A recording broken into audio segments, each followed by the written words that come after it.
നിങ്ങൾ കരുതുന്നുണ്ടാവും ഇതൊരു ഡാൻസ് സ്കൂളും അതൊരു കൊറിയോഗ്രാഫറും ഇത് അവിടുത്തെ പിള്ളേരുമാണെന്ന്. സ്റ്റുഡൻസ് തന്നെയാണ്, പക്ഷെ ഒരൊറ്റ വ്യത്യാസം, ഇത് സൈലമാണ്. നീറ്റ് ആസ്പിരൻസ് ആയി വന്ന് അവിടുത്തെ കോച്ചിങ് ഒക്കെ കഴിഞ്ഞു എക്സാം എഴുതി ടോപ്പേഴ്സ് ആയ കുട്ടികളുടെ സക്സസ് സെലിബ്രേഷൻ ആണ് കേട്ടോ ഇവിടെ നടന്നുകൊണ്ടിരിക്കുന്നത്. ദേ ഓടിപ്പോയി അതിൽ ജോയിൻ ചെയ്ത ആളെ കണ്ടോ? ഇത് അവരുടെ മിസ്സാണ്. നമ്മളും പഠിക്കുന്ന കാലത്ത് കുറെ പേരുണ്ടായിരുന്നു. ഞാൻ എൻട്രൻസ് കോച്ചിങ്ങിന് പോയ സമയത്തെ ടീച്ചേഴ്സിനെക്കാളും പേടി അവിടുത്തെ ഓഫീസ് സ്റ്റാഫിനായിരുന്നു. എന്റെ അമ്മയെ ഭയങ്കര ടെറർ ആയിരുന്നു കേട്ടോ. അങ്ങനെയുള്ള ഞാനിത് കാണുമ്പോൾ ചെറിയൊരു അസൂയൊക്കെ വരൂലേ, സ്വാഭാവികം.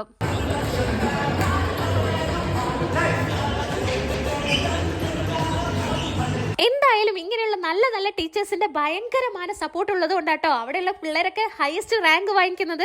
ഞാൻ പറഞ്ഞത് തള്ളല്ലാന്ന് നിങ്ങൾക്ക് ഇപ്പൊ മനസ്സിലാവും. ഈ വീഡിയോ കാണുമ്പോൾ അറിയാം എത്ര പേർക്ക് അവിടെ നീറ്റില് ഹയസ്റ്റ് റാങ്ക് കിട്ടിയിട്ടുണ്ടെന്ന്. ഈ വരുന്ന എല്ലാ പിള്ളേരും അവിടെ നല്ല സ്കോർ ചെയ്ത കുട്ടികളാട്ടോ. എന്തായാലും സക്സസ് സെലിബ്രേഷന്റെ ഭാഗമായിട്ടുള്ള ഷൂട്ടൊക്കെ അവിടെ പുരോഗമിച്ചുകൊണ്ടിരിക്കുകയാണ്. അപ്പോഴാണ് ഒരു കൂട്ടം കുട്ടികളുടെ നടുക്ക് ഒരാൾ ഞാൻ ശ്രദ്ധിച്ചത് കേട്ടോ. നിങ്ങളൊന്ന് സൂക്ഷിച്ചു നോക്കിയേ. സൂക്ഷിച്ചു നോക്കണ്ടടാ ഉണ്ണി, ഇത് ഞാനല്ല. അത് തന്നെ നമ്മുടെ വീഡിയോഗ്രാഫർ ചേട്ടൻ കേട്ടോ. എന്റെ അച്ഛൻ്റെ അതേ ജോലി ചെയ്യുന്ന ആള്. അവരുടെ എഫേർട്ടും കൂടെ ഉണ്ടല്ലേ ഇവരുടെ ഈ ഒരു സക്സസിന്റെ പിന്നിൽ. കാരണം സൈലം ഓൺലൈനിൽ ഇടുന്ന ഓരോ ആഡിനും അതിൻ്റെതായ ഒരു ക്വാളിറ്റിയും പെർഫെക്ഷനും ഉണ്ട്. അതും കൂടെ കണ്ടിട്ടായിരിക്കണം കുട്ടികൾ അവരിലേക്ക് എത്തിച്ചേരുന്നത്. അങ്ങനെ അവിടുത്തെ ഷൂട്ട് കഴിഞ്ഞിട്ട് ആ ചേട്ടൻ എഴുന്നേറ്റ് പോവാണേ. അതിൻ്റെ കൂടെ സ്വന്തം സാധനങ്ങൾ മാത്രമല്ല അവിടെയുള്ള മെറ്റീരിയൽസും കൂടെ അതാത് സ്ഥാനങ്ങളിൽ പ്ലേസ് ചെയ്തതിന് ശേഷമാണ് കേട്ടോ അവർ ആ ജോലി നിർത്തുന്നത്. ഇതാണ് ഫോട്ടോഗ്രാഫേഴ്സിൻ്റെയും വീഡിയോഗ്രാഫേഴ്സിൻ്റെയും മെയിൻ ആയിട്ടുള്ള ഒരു ക്വാളിറ്റി എന്ന് പറയുന്നത്. എന്തായാലും ഞങ്ങൾ കാത്തിരുന്ന ആളെത്തിയിട്ടോ, ഡോക്ടർ ആനന്ദ് സർ. സാറിൻ്റെ കൂടെ കുറച്ച് ഫോട്ടോസൊക്കെ എടുത്ത് കുറച്ചിട്ട് സംസാരിച്ചു. ഭയങ്കര ഹാപ്പിയായി.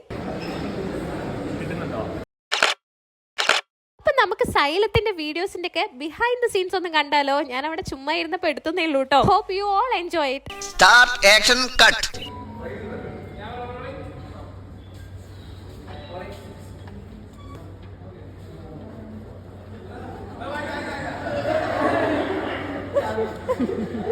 Take 2.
അപ്പോൾ ഈ വീഡിയോ എല്ലാവർക്കും ഇഷ്ടപ്പെട്ടെന്ന് കരുതുന്നു. സബ്സ്ക്രൈബ് ചെയ്യുക, ലൈക്ക് ചെയ്യുക. Okay, bye bye. See you in the next video.